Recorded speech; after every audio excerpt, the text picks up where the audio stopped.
Hey guys, welcome back to the shop. Thanks for being here. It's a nice cool morning today, late September.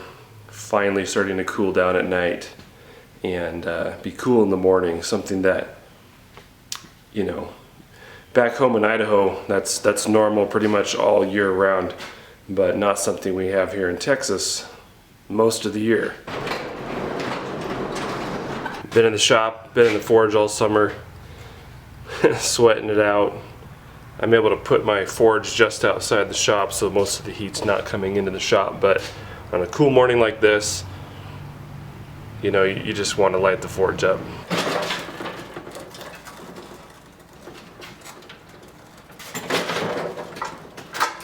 One of the things I need to do today is forge a knife order, but I want to do more than that on the forging part. 52100. My favorite steel. I think it's my favorite steel. It's becoming my favorite steel. I don't think you can have a favorite steel until you've worked with it quite a bit, learned some of the nuances, that kind of thing. Anyway, we've got a 3/4 inch rod here. This makes quite a few knives. Let's do some forging.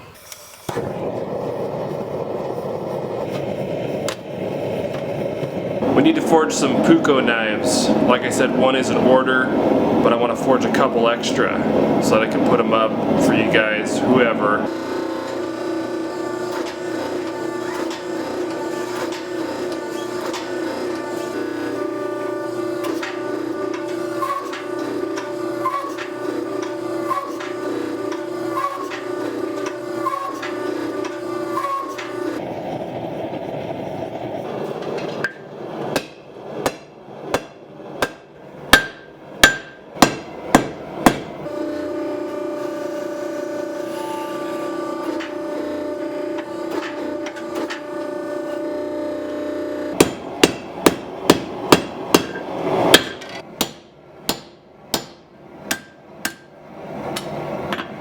Alright, so here's the fruit of our labors. This first one here, nice little blade. We've got some distal taper here, you can see. We've got a slight bevel to the edge here. These are going to be, well, really a pseudo Scandi grind, but you know, basically a Scandi grind. So I prefer to, well, you could forge it down a little more, but anyway, the bevel's only going to be from like here down, and so leaving that thick keeps everything uniform and leaves plenty of material for, you know, allowing for decarb, which that's way more than enough. But this is just a this is one way to do it. You could forge the bevel in a little bit more, but it's not going to be that much anyway. So what I'm more concerned with is from here up. And looking at it, you can see we've got a nice thickness for the spine and a good distal taper down to the point. And then could have forged this down a little bit more. We're gonna have to take some material off of this tang so that the thickness is not any thicker than this right here, and then it tapers, but it does taper from here down. So there's a few things on this that I could have done better on the forging process, but overall, pretty clean. Obviously we'll take the profile back a little bit. You want to leave some extra for that, of course.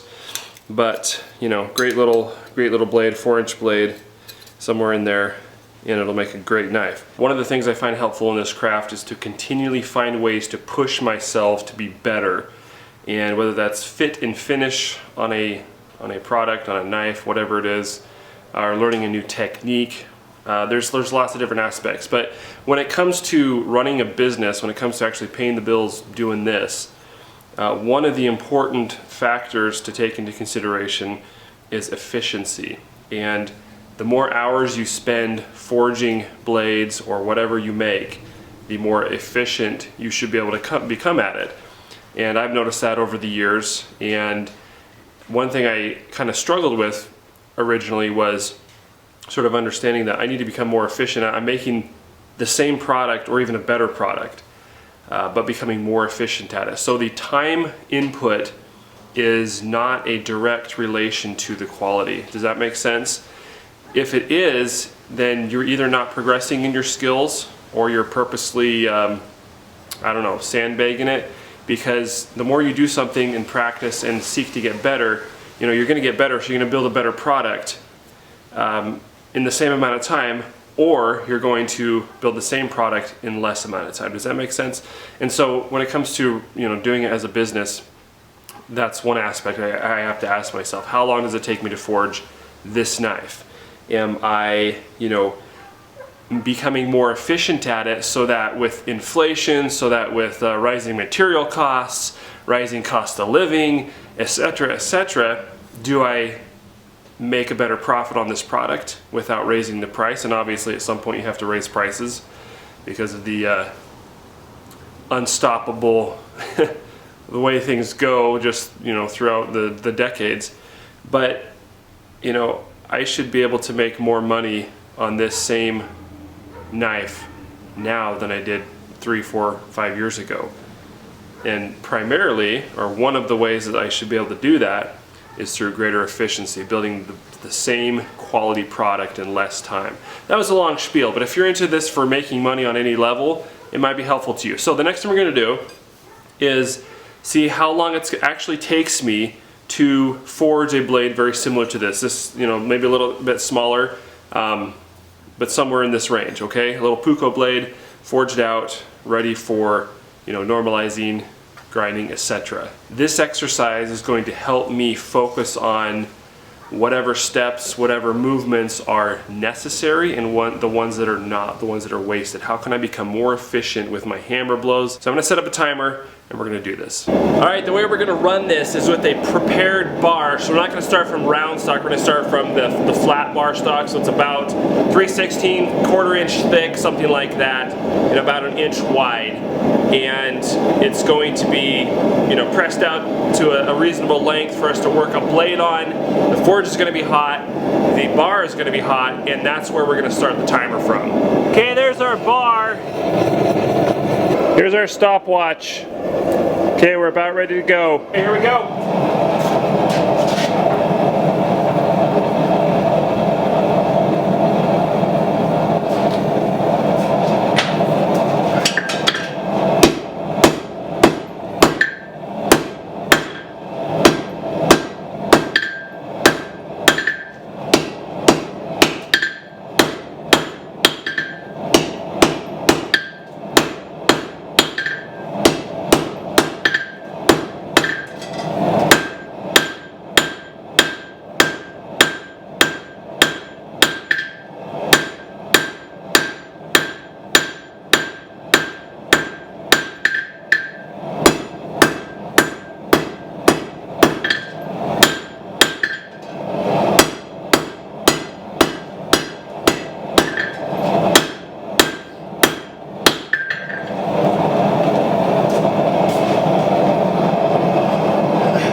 That was 53 seconds, a little under a minute.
Was not super efficient. I kind of, at this point, I'm like, I'm not sure what I'm doing here.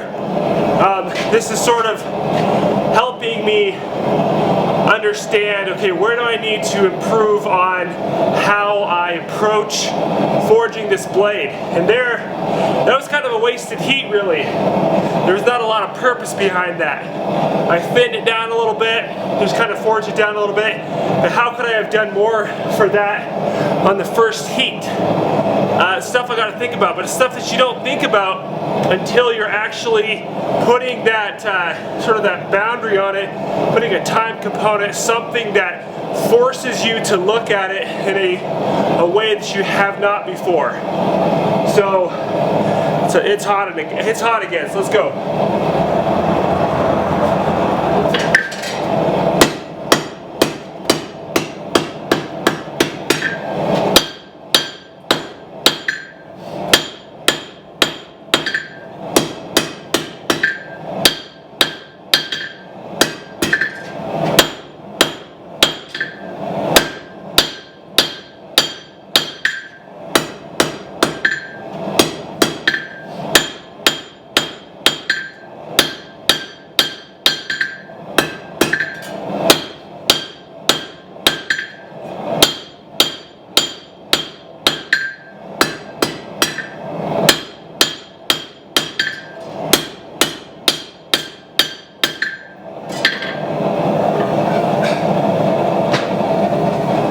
Okay, we're at 4 minutes now.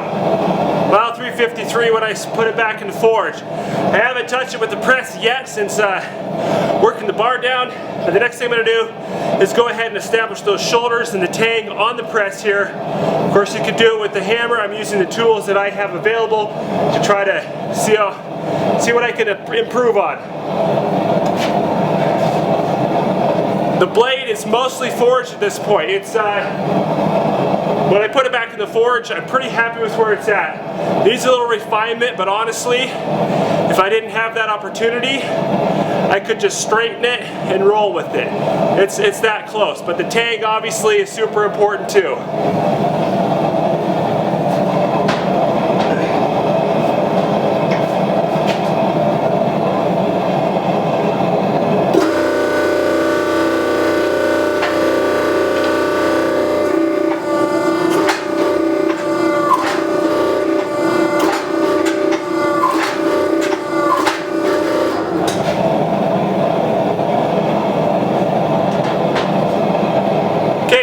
Makes that pretty quick and easy. However, it does suck all of the heat out of your steel, so it's going to take a longer heat up time. We're at 5 minutes 19 seconds now, and you know, we still don't have a tang, but we're getting there.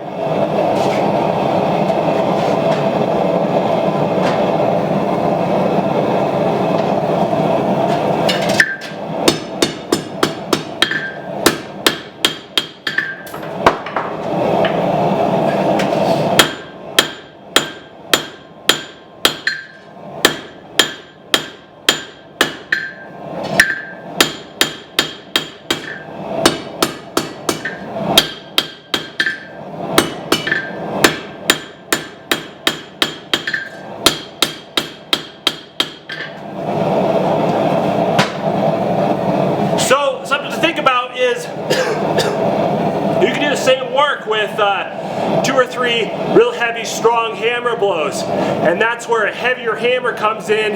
The more advanced you get in forging, and the more comfortable you are with swinging a hammer, you can get the same work done in 2 or 3 heavy hammer blows as you can in like 8 or 9 or 10 lighter blows. Okay. Same work, less time. That's something else to think about. So how can I complete this process, you know, quicker through that method instead of having to come back for a second heat and keep tapping away at it?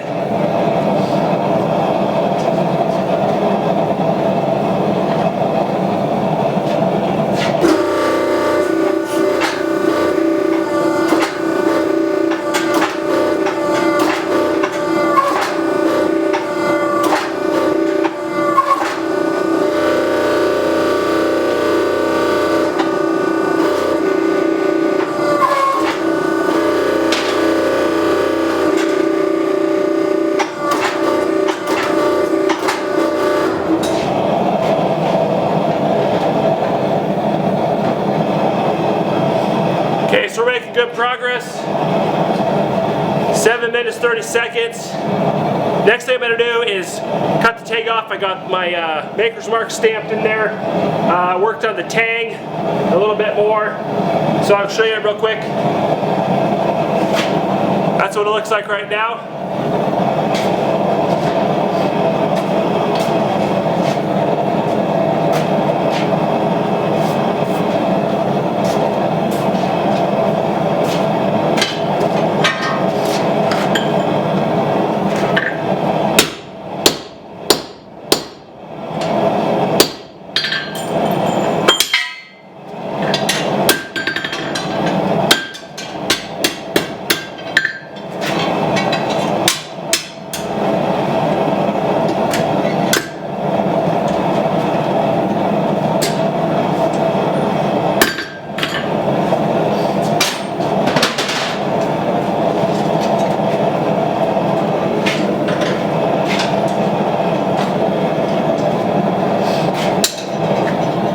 Okay, now we're just wasting time because, you know, cutting that off, you know, could have put that chisel through a little bit further and not had to sit there and wring that off, but we're at right at 9 minutes now.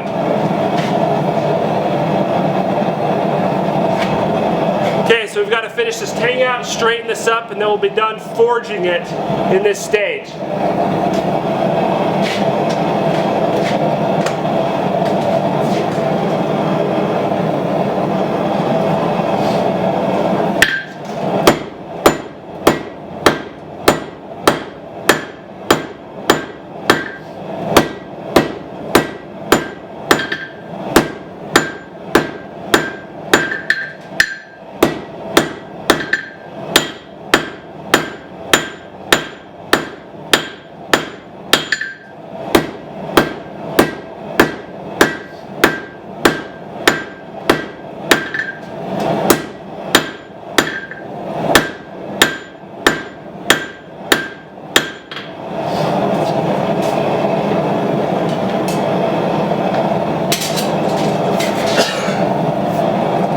Okay, that's 10 minutes right there.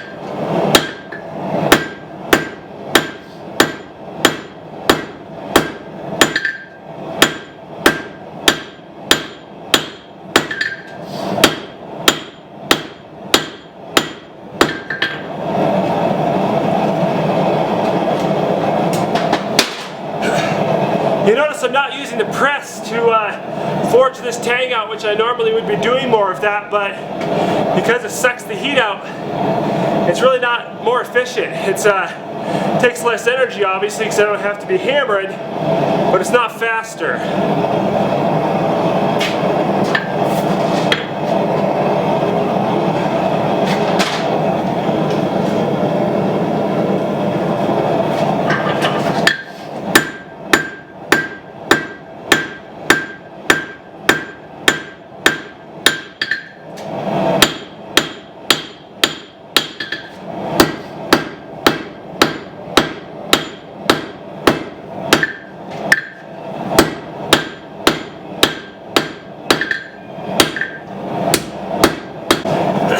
Stopped. We're at 12 minutes, 8 seconds. Getting really close.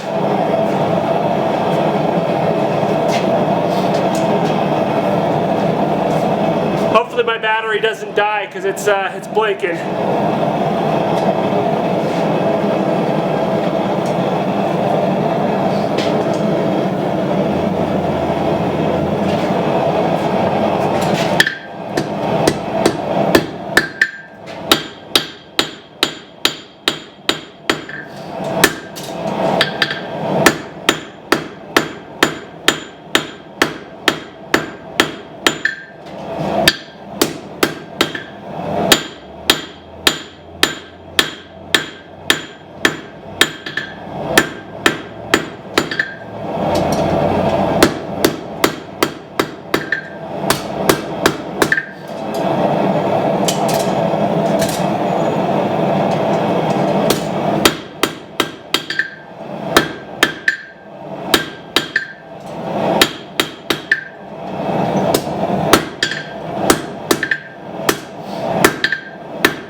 like 13, almost 14 minutes now.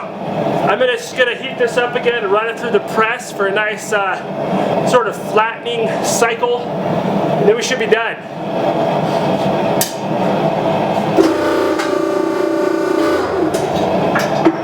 Switch out my dies here.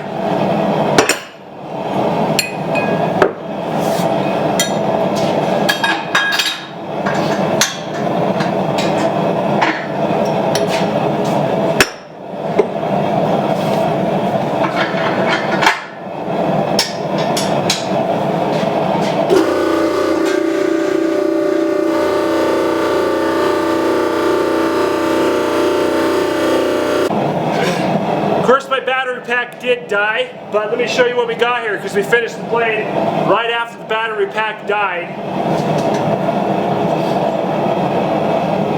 So I ran it through the press for flattening like you probably saw. Here's what we have. Let me focus in, but we're 1451.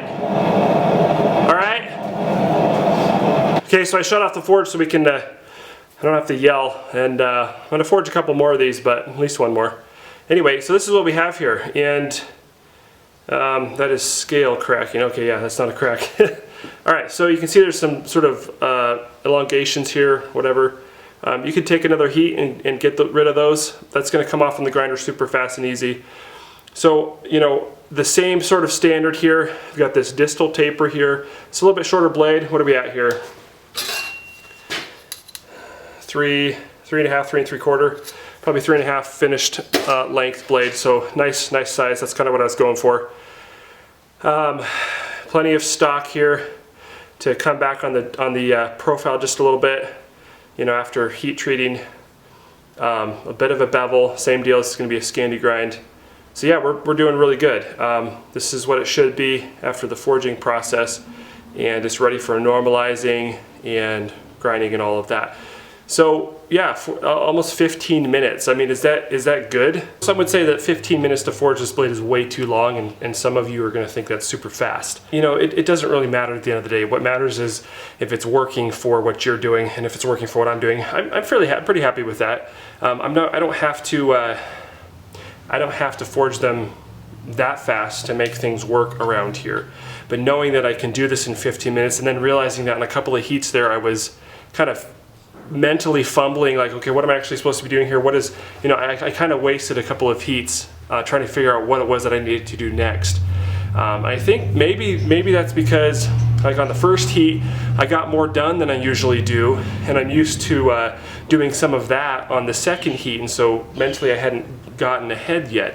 I don't know, it's just one of those things that until you start pushing yourself in these different ways, you don't really consider those different aspects, and so that's why this is a great exercise. You know, this is how you progress.